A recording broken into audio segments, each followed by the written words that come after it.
Hello, writers, and welcome back to Spooky Writes. My name's Kamal Lenore. On today's episode, I'm going to be talking to you all about work is being rejected. So this episode is going to be a little personal. I'm going to be talking directly to those writers, to those authors out there who feel like no matter what they do, their work is not getting published, their work is not getting accepted. They're just getting rejected time and time again. And this episode is going to be directly targeting why your pieces are perhaps getting rejected. So let's head into the storm.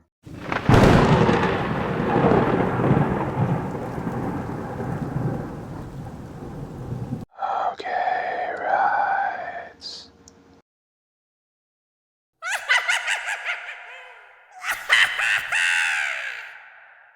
So just like with the last episode, we're focusing in on this idea of rejection. And in my last video, I talked about how we shouldn't take rejection personally.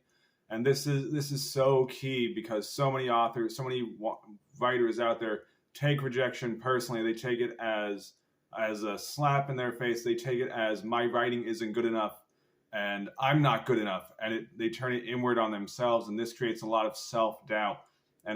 In this video, I'm really talking about the other reasons why your writing might be being rejected, because writing is subjective and there are so many different things there's so many different moving parts that go into a piece getting selected for publication. That's why the odds of being published are very slim. That's why it takes a lot of trying and a lot of effort to keep putting yourself out there, to keep pushing yourself to create better and better stories. But most of the time, your writing is not being rejected due to the quality of the writing.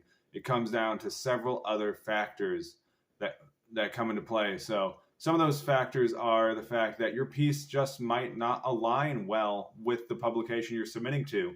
If you're submitting romance stories or if you're submitting horror stories, those pieces aren't going to appeal to the same publication. And it's so important to understand that editors are not mean. They're not the gatekeepers. Agents aren't gatekeepers. Editors have to take into account so many different things that go into their publication. Things such as what does their readership expect? Does the story meet well with the aesthetics of the publication? If your story is told in first person and that magazine does not publish stories told in first person, that's a reason why your story would automatically be rejected. So the number one thing you have to do is you have to target specific publications. You have to make sure that your piece aligns with what they've published in the past. Make sure that you are submitting in the correct genre for that publication. And so a great way to do this, a great way to get a feeling of what that magazine looks for and what that magazine publishes, is to become a reader of that magazine. A lot of publications out there will have a sample, will have archived issues of their publications, and you can read through a few stories to get kind of a feeling of what the editor looks for in his or her selections for pieces to publish.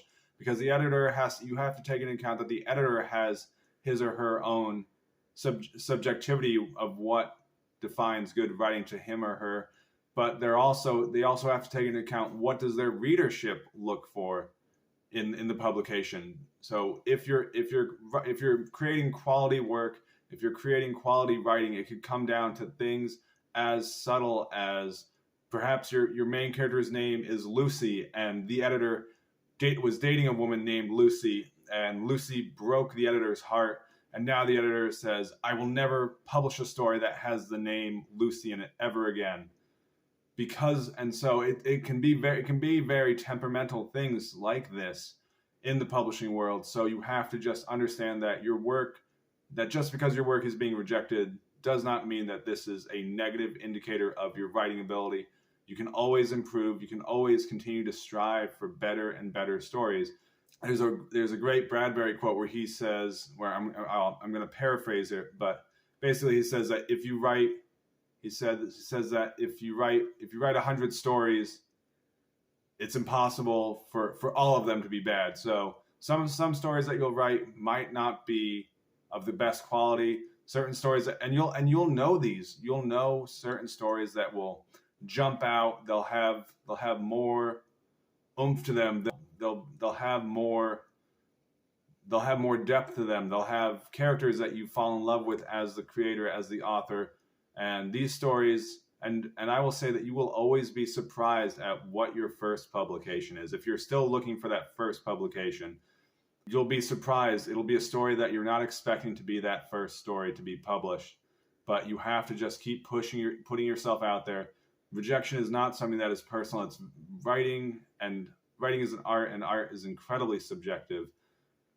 So again, it could come down to things as subtle as the magazine publishes authors of a certain origin, or they don't publish stories. It's not gonna be something quite as dramatic as that. In the silly kind of example, perhaps an editor has his or her own bias against a way that a character is portrayed, and they might say, "Oh, I know a guy named Bob, and Bob is athletic, Bob is strong." And if you have a character named Bob who is lethargic, lazy, it's not going to meet up well with what that editor is expecting of a character named Bob. And so you just have to take into account that it's so much subjectivity, so many moving parts. Again, it's not just the editor's preferences. Editors have to take into account the preferences of their readership, of the aesthetics of the magazine, of what the people who run the magazine are looking for. And so it doesn't always come down to quality. There's so many different factors that come into play. So you just have to keep writing and just put yourself out there. I'm constantly submitting work, and I can tell you with 100% certainty, every author throughout the history of time has been rejected at some point in time. So understand that it might not always come down to the quality of your work. It could be the quality of your work, but I would highly recommend that if you are still hunting for a first publication, if you're still trying to build up your writing credentials, and early on it can feel, and I've been there early on in your writing career, it can feel hopeless because you're putting out all these stories, you're putting out all this writing, and it can feel just incredibly impossible. And then one day you'll get a letter that says, "We love this story, we'd love to publish it," and you'll be ecstatic, you'll be elated. I'm still elated when I get acceptances.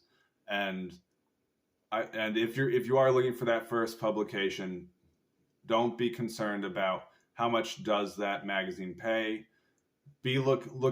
Try and submit to magazines that fit the aesthetic of what kind of stories you're writing. This channel is very much horror themed because I myself am a horror author. So I'm submitting stories to magazines that specifically publish horror or speculative fiction within that dark genre. So these are things you have to take into account. If you're writing romance, you have to find a publication that looks for romance. There might be certain editors who want to see more romance from that of men, or from that of female authors, or underrepresented voices. So editors are always looking to find and discover new voices. They want to see people who are bringing something new, who are unique. And ideally, if your work has a unique voice to it, that's the number one thing you have to work on.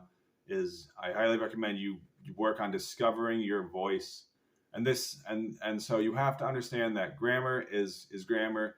It's so important to understand the rules of grammar, because once you understand the rules of grammar, you can start to develop your own voice, and your voice is going to naturally come out the more writing that you do, and it's going to add to your writing. So I highly recommend you don't try and imitate other authors once you're starting to submit your work verbatim. You can certainly imitate styles, and that's going to help with your learning process. It's going to help you improve, and a great way to come up with story ideas is to read as much as you can and think about a story, and then maybe give it a new twist, and that might generate an entirely new original story. You might take the story of Romeo and Juliet, but instead of it being Romeo and Juliet, you change it and you say, what if they lived? What would happen if they had gotten away with it? And you start from that point. Maybe it's Romeo and Juliet are in the tomb and Juliet wakes up, or you have new characters, or you put two characters who want to meet up, or you have some forbidden love story and you think about it in a new way. So thinking about stories that have already been written and putting a twist on them, I think that's a great way to generate new material. It's a great way to generate new stories. But again, submitting your work is frustrating, can be tiring, but don't get to the point where you're like, I'm just going to give up. There's no hope. My stories will never be published, because I guarantee you, if you stick with it long enough, you will eventually be published. You will eventually have your work being accepted in magazines. And sometimes it just takes a lot of time. Sometimes it just takes time. It takes a lot of effort to continue to put yourself out there. And if you stop, you're not going to be successful. With 100% certainty, if you stop writing, you'll never get to where you want to get to. But it's so easy to just throw in the towel and say, I can't do it because everything that I have is being rejected. I'm writing as best as I can and it's still getting rejected. And so you just have to understand it doesn't always come down to the quality of your writing. It can be so many different factors. It can be so many different things. It might be the characters just don't resonate with the editor. The editor doesn't publish specific stories of a certain nature. And so you just have to kind of keep trying. I've had stories that have been rejected over 10 times and they found a home because it's so subjective. You just have to keep submitting your work, and you have to believe and you have to have faith in your writing. And that's why the more writing you do, the more faith you will have in your writing, and the more pride you'll have in your writing. And especially once you discover your voice, that's when you can really say, this is me, this is what I want to be putting out there. And so understand that rejection doesn't always come down to the quality of your writing. It might just not be something that is marketable. It might be something that's have to look at publications, guidelines. A lot of people will get this wrong. They'll just say, I'm just gonna do a big mass email. I'm just gonna send my publications to every single magazine out there. And so if you don't take the time to read the submission guidelines, you're already hamstringing yourself. You're behind the 8 ball because of the fact that you're submitting work that might not be right for the magazine. It might not be right for the publication. So ideally, you really want to try and read a couple stories, read some of at least an issue, read some of that publication. A lot of editors have interviews on various websites where they talk about what they're looking for. They talk about what sort of stories they enjoy and what sort of stories they're looking for. And so understand that the more information and insight that you can get into an editor's mind, the more insight that you can get into a specific publication that you've decided to target, the better your chance is to have your piece accepted. And you want to give your pieces the highest probability of being accepted, because every magazine has different things, and so many people are submitting work. So many people are trying to get their work published, and some of it's great, some of it's not so great, and you just have to have faith in your ability to improve. And as you improve, you'll start to get, again, you very much want to look for feedback you want to look for the quality of the rejection letters that you're getting. Sometimes you'll get a string of form rejection letters, which are just, this isn't for us, thank you so much, submit again. And take that at face value. When an editor says submit again, write something better than what you sent them. Start working on a new story, start working on a new piece. Again, anytime an editor takes any amount of time to give any personal feedback, it's a sign that you are on the right track, a sign that you came so close, you came so close to having that piece accepted, but it just didn't quite fit.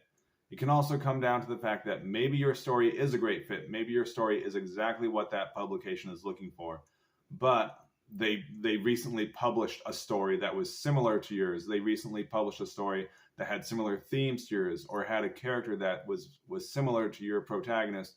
And editors are very wary of this. Editors know, ideally editors should know everything that's going on in their publication.